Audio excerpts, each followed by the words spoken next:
And it came to pass at that time that Judah left his brothers and went to a certain Adulamite named Hira. And Judah saw there a daughter of a certain Canaanite man named Shua. And he took her and went into her. And she conceived and bore a son, and he called his name And she conceived again and bore a son, and she called his name Onan. And she yet again conceived and bore a son, and she called his name Shelah. And she was at Chezib when she bore him.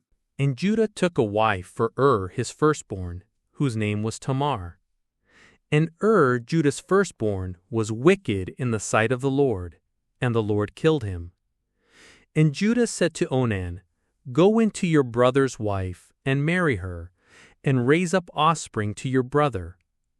And Onan knew that the offspring would not be his.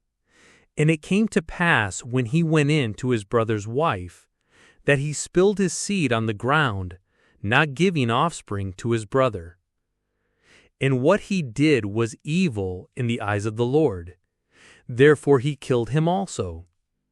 Then said Judah to Tamar his daughter-in-law, Remain a widow at your father's house until Shelah my son is grown.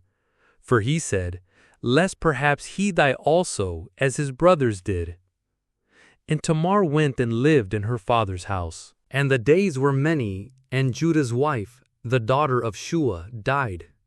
And Judah was comforted, and went up unto the shearers of his sheep, he and his friend Hira of Adullam, to Timnah. And it was told to Tamar, saying, Behold, your father-in-law goes up to Timnah to shear his sheep. And she put off her widow's clothes, and covered herself with a veil, and wrapped herself, and she sat in an open place, which is by the road to Timnah. For she saw that Shelah was grown, and she was not given to him as wife. When Judah saw her, he thought she was a harlot, because she had covered her face. And he went over to her by the roadside and said, Come now, let me come in to you, for he did not know that she was his daughter-in-law. And she said, What will you give me, so that you may come in to me? And he said, I will send a kid of the goat from the flock. And she said, Will you give me a pledge until you send it? And he said, What pledge shall I give you? And she said, Your signet and your bracelet, and your staff that is in your hand. And he gave to her and came into her, and she conceived by him. And she arose and went away, and laid away her veil from her, and put on the clothes of her widowhood. And Judah sent the kid of the goats, by the hand of his friend the Adulamite, to receive his pledge from the woman's hand. But he did not find her. Then he asked the men of that place, saying, Where is the harlot who was by the roadside? And they said, There was no harlot here. And he returned to Judah and said, I cannot find her. And also the men of the place said, There was no harlot here. And Judah said, Let her keep the things as her own, lest we be despised. Behold, I sent this kid, and you have not found her. And it came to pass, about 3 months afterward, that it was told to Judah, saying, Your daughter-in-law Tamar has played the harlot, and also, behold, she is with child by whoredom. And Judah said, Bring her out, and let her be burned.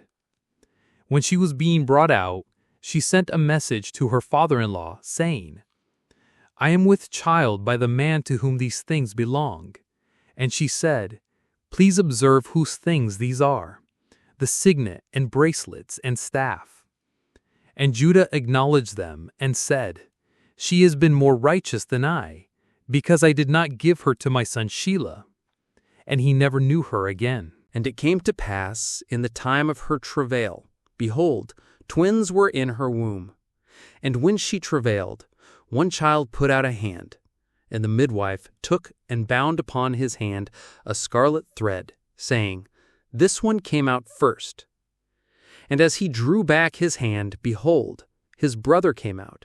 And she said, How have you broken through first? This breach be upon you. And his name was called Pharez.